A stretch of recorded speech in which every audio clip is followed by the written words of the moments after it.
Hello Econ students. My name is Anjuli.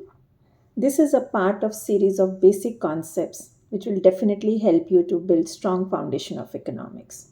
Let's start with what economics is all about. Is it about money? No, money is just a very small part of economics.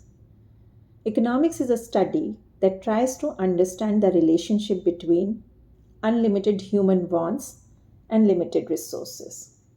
Since the resources are very limited, we have a problem of choice. We are making these decisions every day in our daily lives.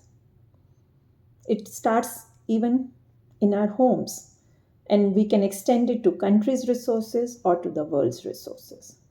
These resources are limited, and we have to make a choice. We have to make the best possible use of these resources.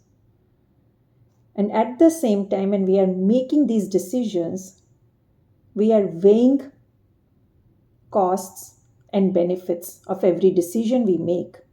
We try to understand our history, the past mistakes, keeping in mind the needs and wants of the present generation, but at the same time, make sure that we are not taking our decisions at the cost of future generations.